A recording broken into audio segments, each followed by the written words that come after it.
저를 기다리셨죠? 안녕하셨나요? 비 내리는 연구실입니다.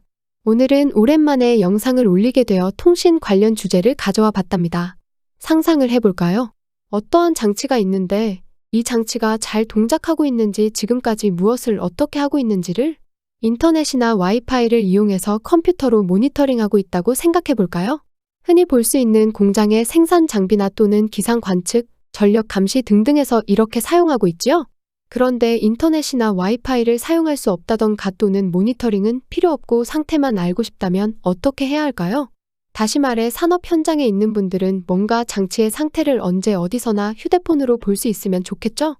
하다못해 비정상 상태만이라도 즉시 알려주면 좀 더 효율적이지 않을까요? 요즘 공장 화재 뉴스도 들리던데 화재 경보를 센서와 연동해서 휴대폰으로 알려주면 어떨까요? 괜찮을 듯한데. 그렇다면 휴대폰망을 통해 메시지나 정보를 어떻게 전송할 수 있을까요? 자, 그래서 오늘은 LTE 통신망 이용하는 방법을 알아보려 합니다. 오늘 알아볼 것은 LTE Cat M1이랍니다. 간단히 아두이노로 LTE망에 접속해서 휴대폰으로 메시지를 전송하려 한답니다. 일단 이 방법을 알면 여러모로 응용해 보실 수 있을 듯하네요.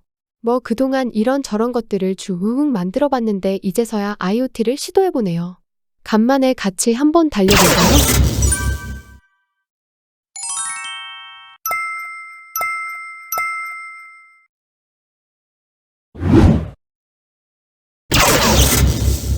달릴 준비 되셨나요? LTE 통신망에 접속하려면 LTE 모듈과 유심 카드를 확보해야 한답니다. 국내에는 여러 통신망 사업자가 있는데 아마도 개인적으로는 안 되고 사업자명으로 유심 카드를 구매하려 해도 소기업 정도 규모라면 구매가 불가할 거예요. 직접 시도해 보셔도 되는데 응답이 없을 거예요. 저 같은 경우에는 여러 시도를 해보다가 결국 포기하고 다른 방법으로 했답니다. 보다폰 유심 카드를 구매하면 유심 카드 문제는 간단히 해결된답니다. 말 그대로 아무나 살 수 있거든요. 이렇게 구매할 수 있는 유심 카드는 홀로그램과 보다폰이 있는데 물론 해외 유심 카드입니다. 제가 두 가지 다 시험해 봤는데 홀로그램은 추천 안 합니다. 비용의 문제가 아니라 방식의 문제라고 해야 하나? 고수님들은 문제가 아니겠지만 IoT 입문자 입장에서는 보다폰이 프로그램하기가 훨씬 수월했답니다. 하여간에 유심 카드를 입수 있으면 이제 LTE 모듈을 확보해야겠죠? 국내에서 개발된 것은 유심 카드와 같은 사유로 PS, 보다폰 유심 카드를 사용할 수 있는 것으로 아성에서 제조한 타입1 SC 모듈을 사용하도록 하죠. 물론 인터넷에서 쉽게 구매가 가능하답니다. 라이브러리도 판매하는 곳에서 같이 확보할 수가 있답니다. 그리고 아두이노는 R4 미니마를 사용하겠습니다. 일단 처음 해보는 거라 매뉴얼에서 시키는 대로 구성하는 게 좋겠죠? 이제 회로는 준비가 다 되었고 프로그램을 해야 되겠죠? 전송 방식은 HTTPS 포스트 방식을 사용하겠습니다.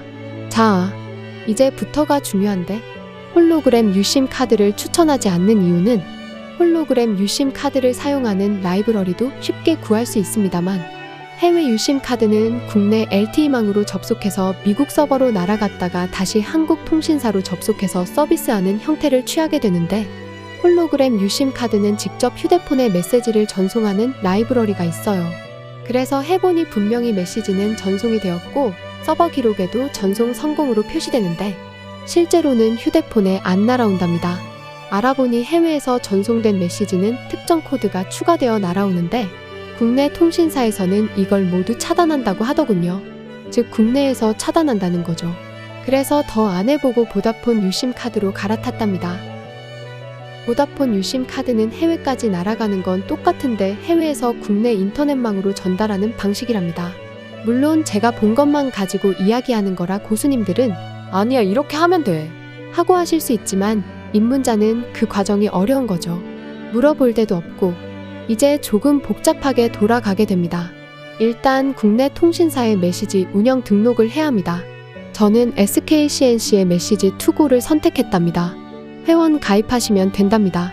메시지 투고의 내 홈페이지에서 내 정보 화면에서 API 키 생성하시고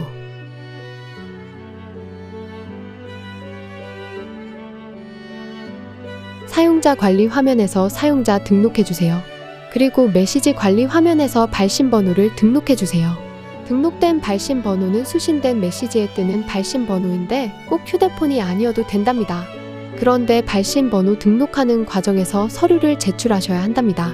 뭐 법적인 거라 무조건 해야 한답니다. 화면을 자세히 읽어보면 그리 어렵지도 않을 거예요. 통신법 때문이라고 하니 반드시 서류 제출해 주셔야 한답니다. 요금제는 참조하시고요. 가입이 완료되면 개발자 사이트에서 프로그램을 먼저 하셔서 시험하시는 것이 좋겠죠? 개발자 사이트에서도 API 값을 별도로 생성하셔야 한답니다. 그 외에는 그냥 두시면 된답니다. 기억해야 할 건 개발자 사이트의 테넌트 값과 API 값은 운용자 사이트의 값과 달라요. 화면에 보이는 것처럼 API 키값 등 여러 가지 정보가 있으니 찬찬히 보시면서 하세요. 그리고 필요한 라이브러리를 찾아서 설치할까요? 화면처럼 아두이노 제이슨 마스터 라이브러리를 찾아서 지트허브에서 다운받아 설치하면 된답니다. 설치 방법은 아시죠? 그리고 타입1 SC, LTE 모듈 라이브러리는 당연히 다운받아 설치해야 되겠죠? 라이브러리는 모듈을 구입한 사이트에 가면 쉽게 찾을 수 있답니다. 이제 프로그램 할 준비가 다 되었답니다. 이제 프로그램을 열어볼까요?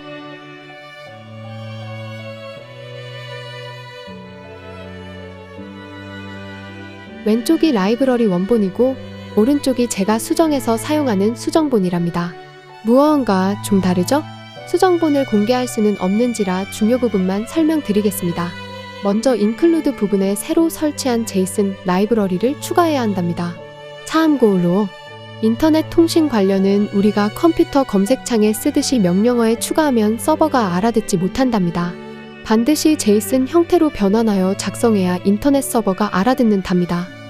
그리고 두 번째는 define 문에서 프로파일 아이디인데 선택할 수 있는 건 0부터 2까지인 것 같아요. 정확히는 TLS 1.0에서 TLS 1.2 프로필이라고 하네요. 더 자세히 알고 싶으신 분들은 인터넷에서 TLS 프로필을 검색해보세요. 중요한 건 우린 시험은 SK의 메시지 투고에서 개발자 사이트를 이용할 건데 개발자 사이트에서 시험할 때에는 프로파일 아이디를 2로 설정하여야 하고 실제 운영 사이트에서 사용할 때에는 프로파일 아이디를 0로 설정해야 한답니다. SK 메시지 투고 담당자에게 물어보니 왜 이렇게 되었는지 모르겠다네요. 하여간 각 통신사 이용하실 때 담당자에게 꼭 확인해 주셔야 한답니다. 다음으로 수정할 부분이 DNS 어드레스인데 사용할 통신사가 다르니 당연히 사용할 통신사를 적어야겠지요? 물론 이 부분을 하시기 전에 반드시 통신사에 가입되어 있어야 한답니다. 그리고 운용자 사이트에서 프로그램을 개발하면 여러 가지 문제가 생길 수 있고 수신자에게 신뢰가 될 수 있으니 개발자 사이트에서 먼저 프로그램을 완성하고 운용자 사이트에서 운영하시는 게 순서가 아닐까 생각합니다. 개발자 사이트에서 메시지 발신하면 실제 휴대폰으로 전송되는 게 아니고 메시지 처리에 대한 회신을 받게 됩니다. 이런 저런 시험을 했을 때 모두 성공이라는 메시지를 받는다면 프로그램이 완성되었다고 판단할 수 있겠지요? 그 다음 운용자 사이트에서 사용하시면 됩니다. 그런데 개발자 사이트와 운용자 사이트의 API 킥 값이 다르답니다. 따라서 운용자 사이트로 전환할 때 API 킥 값을 변경해야 되겠지요? 테넌트 아이디와 API 킥 값 두 가지를 변경하시면 된답니다. 아마 메시지 투고 사이트에 가입하실 때 보면 바로 이해하실 수 있을 거예요. 마지막 수정이 메시지 관련 부분인데 라이브러리는 제이슨을 사용하지 않기에 이 부분은 완전히 달라진답니다. 그리고 통신사마다 기술 방식이 다르답니다. 저는 SK텔레콤의 메시지 투고를 이용하니 당연히 그 형식에 따라야 하겠지요? 다른 통신사를 이용하실 분들은 이용하실 통신사에 확인해 보셔야 한답니다. 저는 포스트 방식을 사용하였답니다. 수정된 것이 좀 복잡하고 길어 보이는데 자세히 보시면 특별한 건 없답니다. 그리고 수정본은 2명에게 보내는 걸로 작성되었답니다. 최대 1000명까지 가능하고 추가 방법은 각 수신 번호 사이의 콤마만 주의하시면 된답니다. 그러면 좀 더 자세히 설명을 드려볼까요? 변경되어야 할 부분은 녹색으로 표시해 두었답니다. 하나씩 볼까요? 1번은 보낼 메시지랍니다. 단문, 중문, 장문 다 가능하니 글자 수 미리 알아보고 하셔야 할 것 같네요. 그리고 카카오톡으로도 보낼 수 있는데 이건 다음 기회에 도전해보고 알려드리도록 하겠습니다. 괜찮죠? 이 번은 발신자 전화번호인데 발신자 번호는 사전에 SK텔레콤 메시지 투고 운용 사이트 좌측 메시지 관리창에서 관리 메뉴에 들어가 발신 번호를 미리 등록하셔야 한답니다.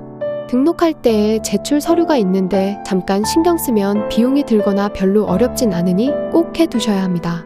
3번은 수신 번호인데 당연히 휴대폰 번호이어야 되겠죠? 4번은 한 명 이상이면 대괄호 다음에 콤마를 찍어야 하고 한 명에게만 보낸다면 6번처럼 끝을 내야 한답니다. 5번은 한 명 이상일 때 두 번째 수신자의 전화번호이랍니다. 그 외에 번호를 표기하지는 않았지만 리졸트 레퍼런스 키에 1과 3이 보이죠? 이건 제가 설명용으로 수정하다 실수한 건데 순서대로 1, 2, 3 아시겠죠? 잘 따라오고 계시나요? 다음으로 7번은 메시지 투고 사이트의 테넌트 아이디이고 8번은 유저 아이디인데 주의하실 점은 개발자 사이트에서 하실 때에는 개발자 사이트에 있는 걸 사용하셔야 합니다. 개발자 사이트와 운용자 사이트를 잘 구분해서 사용하셔야 한다는 거 잊지 말아주셔요. 9번은 화면에는 운용자 호스트인데 개발자 호스트 잘 구분하셔야 되겠지요? 10번은 API 키 값인데 또 강조하지만 개발자 사이트와 운용자 사이트 값이 다르답니다. 지금 화면에 보이는 것들은 개발자 사이트와 운용자 사이트 두 사이트 중에 어디에서 사용하는지에 따라 달라진답니다. 다시 한번 강조하지만 개발자 사이트에서는 메시지를 전송하면 실제로 휴대폰에 전송되지 않고 시리얼 모니터에 전송 결과가 표시됩니다. 성공 또는 실패 뭐 이런 메시지와 그 외 정보들이 표시되지요. 운용자 사이트에서는 시리얼 모니터의 개발자 사이트와 똑같이 전송 결과가 표시되면서 실제 휴대폰으로 메시지가 전송됩니다. 실패면 전송이 안 되겠지요? 휴, 이제 설명을 다 드렸네요. 저는 원본 라이브러리에 제이슨 라이브러리를 추가하고 메시지 형식은 SK텔레콤 메시지 투고 사이트에서 규정한 HTTP 포스트 방식으로 전송하도록 수정하고 추가로 스위치를 눌렀다가 놓는 순간 메시지를 전송하도록 했답니다. 동작을 시켜보면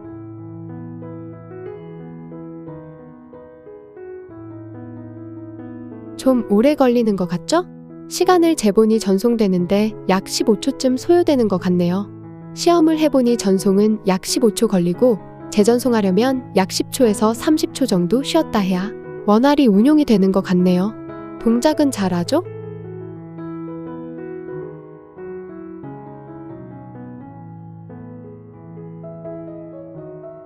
국내 LTE 유심 칩 회사들 보고 있나?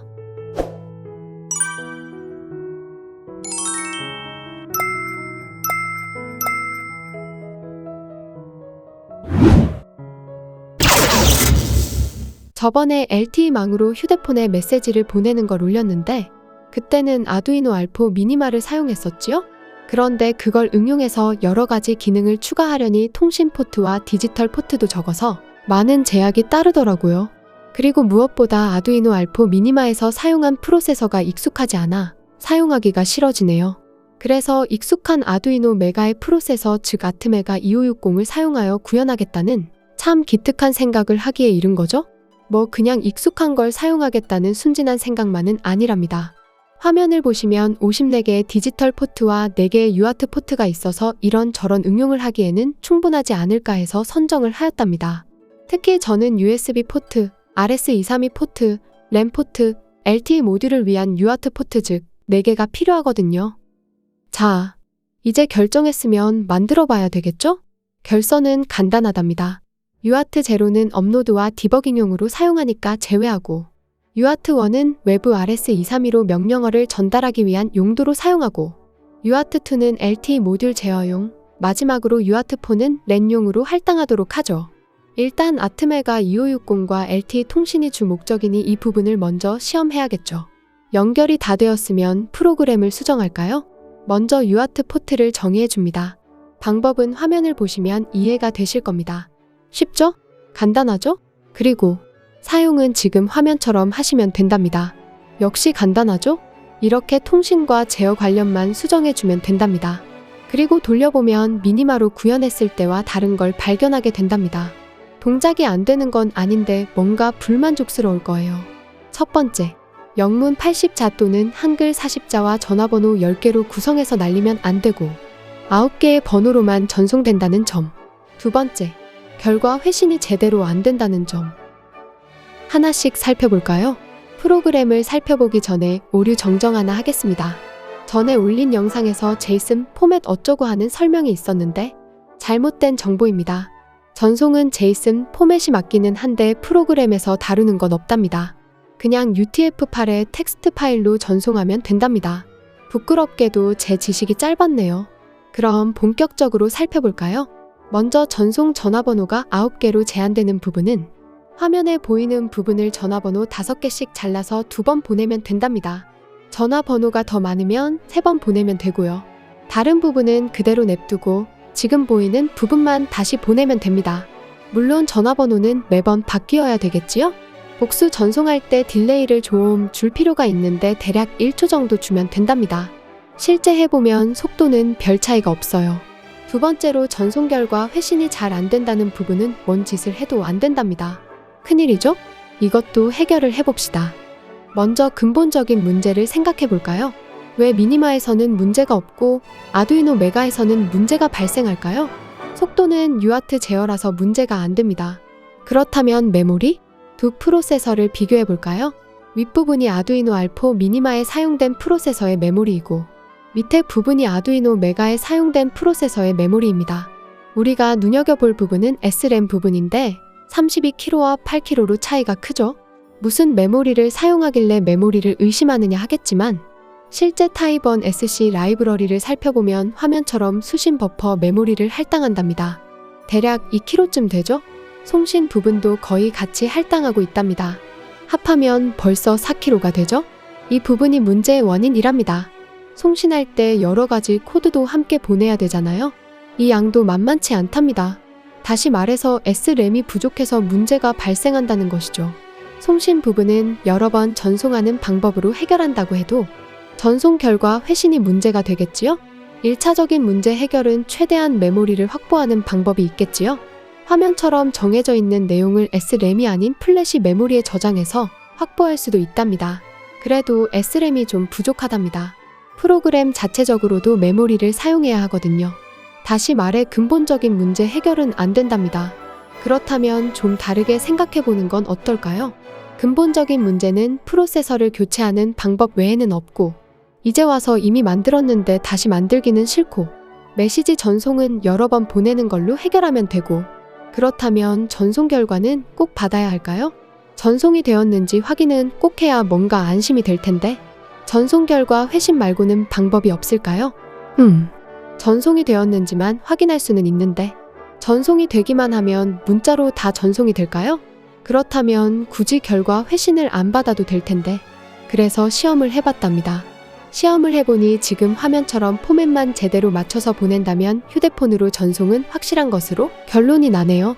주의할 점은 전송 포맷이 맞는지는 몇 차례의 시험을 통해 반드시 확인을 해야 하겠지요? 자, 이제 해결책을 찾았으니 프로그램에서 전송 결과 회신은 받지 않도록 하고 전송이 되었는지만 확인할 수 있도록 프로그램을 수정할까요? 지금 화면처럼 전송 결과 수신 부분은 막아버리고 전송 여부만 확인하는 루틴에서 결과 확인을 위한 플래그를 추가하여 전송이 되면 문자가 발송되었다고 처리하면 된답니다.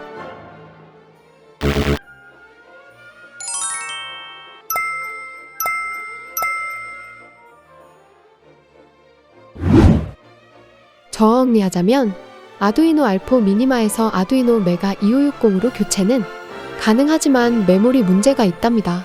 그래서 전송은 한 번에 9개 번호까지만 그 이상은 2번으로 나눠 전송하면 되고 결과 회신은 포기하고 전송 결과만 받아서 처리하면 된답니다. 다만 전송 포맷은 문제가 없어야 하니 반드시 몇 번을 시험해서 확신이 있을 때 적용하세요. 좀 도움이 되었을까요?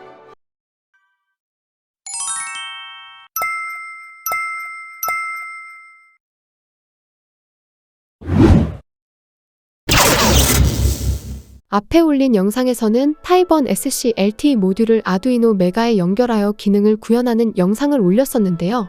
그때 아두이노 메가에 사용된 프로세서의 램 용량 때문에 몇 가지 기능이 제약을 받았었지요. 그래서 이번에는 STM32 누클레오로 변경하여 기능을 구현해 보려 합니다. 아트메가 2560 프로세서의 장점은 많은 I/O 단자와 4개의 UART 통신 포트입니다. 그러나 랜 사이즈가 8kb밖에 되지 않아 LTE 통신에서 일부 기능을 제한하여 구성할 수는 있지만 그 외 기능을 추가할 수가 없었답니다. 이번에 시험해볼 STM32는 5개의 UART 통신 포트와 아트메가 2560보다는 좀 적지만 충분한 I/O 단자를 제공하면서 램 용량은 80kb나 된답니다. 물론 아트메가와는 상대가 되지 않는 32비트 코어의 스피드도 거의 2배인 32메가이지요. 제가 사용한 것은 STM32L152R입니다. 이제 타입1 SC 모듈과 연결을 해야 하는데 일반 포트 연결은 STM32 보드의 아두이노 호환핀을 찾아 그대로 연결하면 되는데 두 가지만 다르게 할 거랍니다. 바로 통신 포트와 I/O RF 단자입니다. 통신 포트는 보드가 변경되니 당연히 통신 포트 핀 번호가 바뀌는 건 아실 테고 I/O RF 단자가 뜬금없이 나오죠? 아시는 분들도 있겠지만 생소한 분들을 위해 TMI 하자면 부품 두 가지가 서로 통신을 할 때 지금 화면처럼 서로 사용하는 전원이 다르면 통신이 되지 않는답니다. 전원 전압에 의한 인식 레벨이 서로 달라서 일합니다. 이때 필요한 게 레벨 쉬프터라는 부품인데 상대 부품들이 자기의 전원에 맞는 레벨로 인식할 수 있게 레벨을 전환해주는 부품이랍니다. 내부는 대략 이렇답니다. 그런데 우리가 사용할 STM32는 3.3V 전원을 사용하고 타입1 SC LTE 모듈은 5V를 사용하니 레벨을 맞추어야 되겠지요? 그러나 아주 착하게도 타입1 SC LTE 모듈은 레벨 쉬프터를 내장하고 있는 것 같아요. 그래서 프로세서가 사용하는 전원 레벨을 타입1 SC LTE 모듈에 인식시켜주기 위해 사용하는 단자가 바로 I/O RF 단자랍니다. 이 단자가 있으면 서로 연결해주면 된답니다. 아두이노 메가나 미니마는 전원으로 5V를 사용하니 타입1 SC LTE 모듈의 I/O RF 단자에 아두이노의 5V를 연결하면 아무 문제가 없지만 STM32의 5V 단자를 타입1 SC LTE 모듈의 I/O RF 단자에 연결하면 통신이 전혀 안 됩니다. STM32의 I/O RF 단자를 SC LTE 모듈의 I/O RF 단자에 연결해 주시면 됩니다. 아니면 타입1 SC LTE 모듈의 I/O RF 단자에 3.3V를 연결하셔도 되고요. 가급적이면 같은 단자명대로 연결해 주세요. 그리고 통신 포트에 대한 설명이 좀 필요하겠네요. STM32는 5개의 UART 통신 포트가 있답니다. 그런데 주의할 것은 UART 제로가 아두이노의 USB로 연결하기 위한 디폴트 포트가 아니라는 겁니다. 화면에 UART 1부터 UART 5까지 5개의 통신 포트의 핀과 사용법을 올려놓았습니다. 이 중에서 UART2가 STM32 회로에서 ST-링크로 사용되고 있답니다. 따라서 PC와 연결되는 USB를 위해 UART2가 할당되어 있으니 UART2가 디폴트랍니다. 그러니 UART2는 사용하지 마시고 다른 것들을 사용하시면 됩니다. 사용 방법은 화면을 보시면 아시겠지요? 간단하죠? 프로그램 수정은 다른 건 건드릴 필요 없이 앞에서 보았던 통신 포트만 재설정해주면 된답니다. 쉽죠? 이렇게 해서 프로그램을 돌리면 아두이노 메가로 만들었던 것과 똑같이 동작한답니다. 그런데 우린 메가에서 램 용량 때문에 못한 걸 해야 되겠죠? 송신 데이터 글자수 제한과 수신 데이터 글자수 제한에 대한 걸 풀어야 되겠죠? 먼저 송신부터 메가에서는 전화번호 10개에 단문 메시지 40자를 꽉 채우고 전송하면 9개까지만 날아가고 마지막 1개가 잘려서 5개씩 나누어 보내는 방법을 사용했었지요? 그렇다면 전화번호 10개에 단문 메시지 40자를 꽉 채우고 전송하면 실제 날아가는 글자 수는 얼마나 될까요? 화면처럼 대략 1600자가 조금 넘네요. 그런데 타입1 SC LTE 모듈은 커맨드 매뉴얼을 보면 송, 수신 모두 최대 1500자로 되어 있네요. 다시 말해 송신은 최대 1500자이니 전화번호 10개의 단문 메시지 40자를 꽉 채우고 전송하면 안 된다는 것이지요. 따라서 전송은 전화번호를 5개씩 나눠서 전송하는 방식이 정답이네요. 5개씩 나누던 9개씩 나누던 그건 마음대로이지만 한번 전송에 전화번호 9개가 한계랍니다. 그래서 송신 부분은 메가로 만들었을 때의 방식 그대로 유지하기로 했답니다. 이제 수신을 볼까요? 메가로 프로그램 할 때 막아두었던 소켓 리시브 관련 부분을 모두 활성화시킵니다. 실제 전송 결과 회신을 판독하는 부분은 데이터 파싱 리시브 데이터라는 함수에서 처리하도록 되어 있으니 별도로 할 건 없답니다. 참고로 현재 타이번 SC LTE 모듈의 라이브러리에는 수시는 1024자로 세팅되어 있습니다. 이걸 늘리고 싶으신 분들은 2048을 3000으로 변경하시면 1500자까지로 확장이 됩니다. 그러나 그 이상은 하면 안 됩니다. 타이번 SC LTE 모듈 내부의 프로그램에서 1500자로 한정되어 있어서 늘릴 방법이 없답니다.